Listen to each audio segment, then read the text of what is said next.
How did I go from this to this? Well, stay and you'll find out.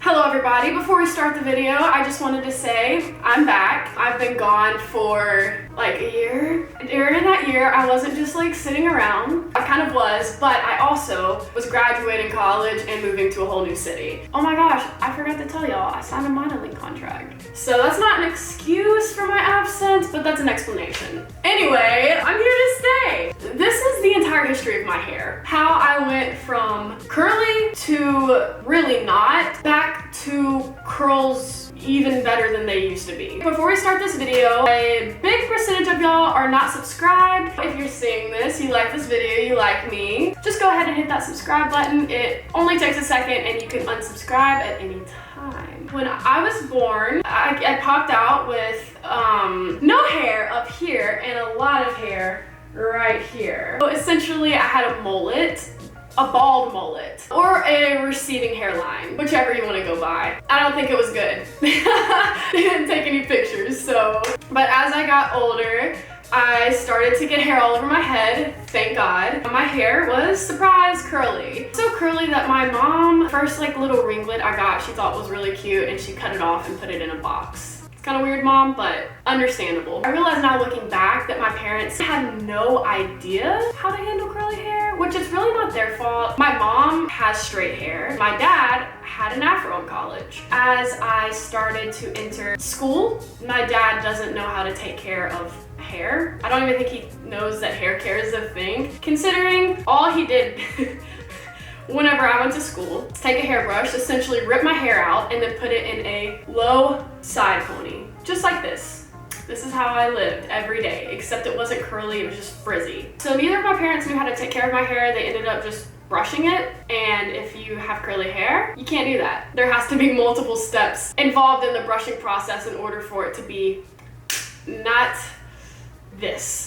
And in 4th grade, I decided to get experimental. I consider these my experimental hair years. A lot happened. I went through my emo phase here.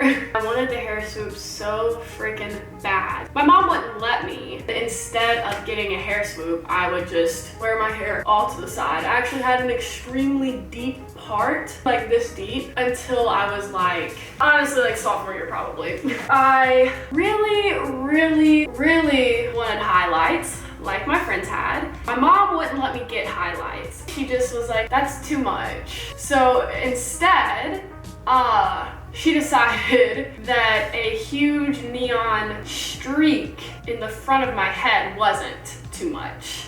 So that's what I got. This is what marks the beginning of this era. And I went to an Adam Lambert concert. So that just does full circle emo days. During this phase, I started straightening my hair because that's what everybody else did. But my hair didn't look the same whenever I straightened it. It looked frizzy and it was very difficult for me to straighten. So I ended up destroying my hair. The split ends were insane. I would get my finger and just like my entire finger would be full of split ends. I decided that why not just get a straight perm? Like a straightening perm. That started manifesting in my heart around 8th grade, right? Here are some pictures from Cotillion. Yes, Cotillion, I was forced to go.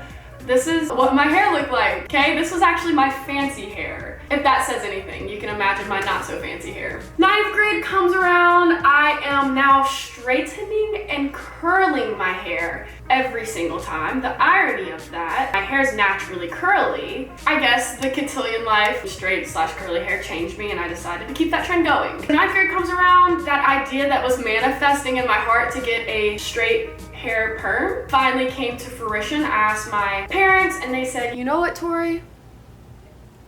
Okay. Your hair does look terrible all the time. So that's what we did. I went to my salon and it was a very tedious process. You had to like cover your hair in this chemical and then you had to straighten the chemical inside your hair. Your hair is like wet with the chemical on it and you straighten your hair with the chemical. Okay, future Tori, I feel like I have to clarify.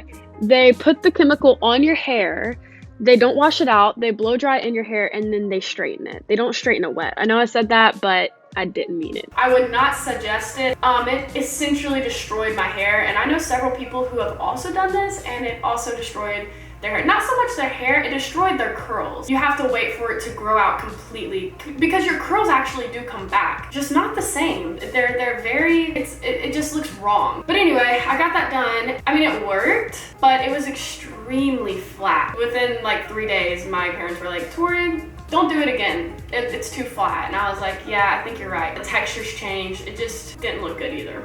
But I lived like that for a little bit. Still straightening it throughout. I wasn't using any heat protectant. I was not taking any precautions on like what shampoos I use, whatever, yada, yada, yada. 12th grade comes around and I have this great friend. I love her so much. Her name's Taylor. And if you're watching this is a shout out to you, Taylor. She basically walked up to me one day and said, Tori, your hair, it is ugly. You need to do something. I was like, dang.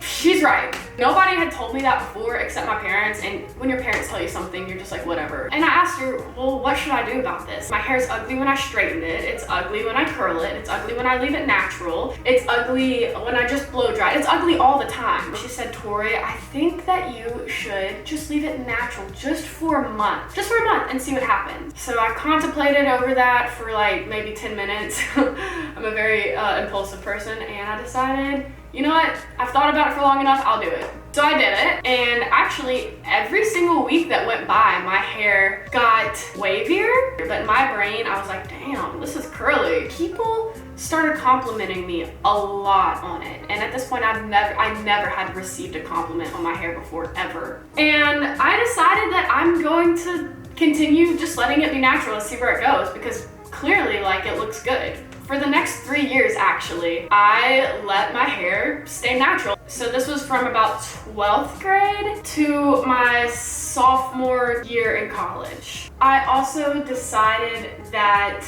I was going to look up hair tips, things that I can do to make it better. I learned that you don't need to use sulfate shampoos. I learned that you need to find specific oils that like work with your type of hair. I learned the different types of hair from 1A to 4C. I learned how I needed to brush my hair, that I had to use heat protectant if I ever straightened my hair, which I didn't for 3 years, from the middle of 12th grade to junior year. Heat never touched my hair. This worked good.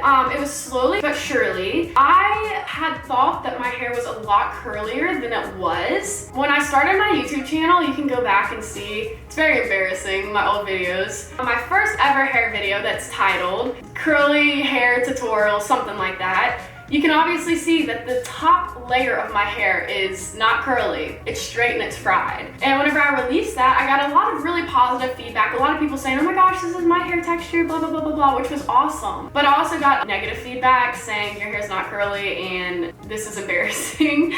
And I was like angry at first. I was like, oh my gosh, like my hair is curly. Who are them people? Who are them people? Now looking back, I am them people. I agree, it was not curly. It was wavy with some curls in it. It's interesting because you can also see my hair process throughout my YouTube journey. You see it goes from not so curly and me thinking it's curly to curlier and curlier. Pretty sure every single video it just gets curlier and curlier, which is really awesome. I would say it was about junior year, my hair finally reached its full potential.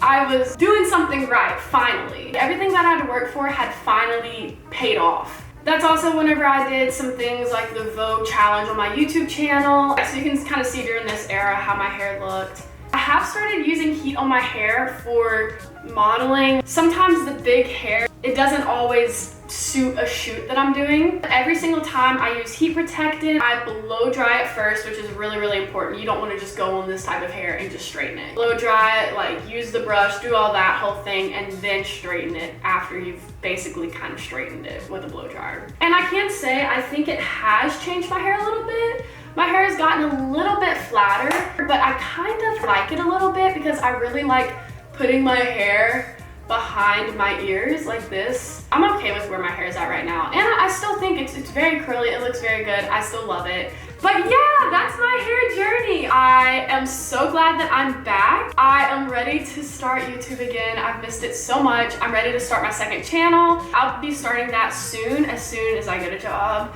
as soon as I can buy a PC. And I'm gonna be playing frickin' Minecraft because I love it. and I want to play it. I'm gonna start streaming. I finally am in the phase of life where I can do what I want to do. I'm not in school anymore, so I can literally film YouTube videos and stream and do everything that I want to do. So it's just so freaking exciting. Turn on post notifications. Love you guys. Goodbye.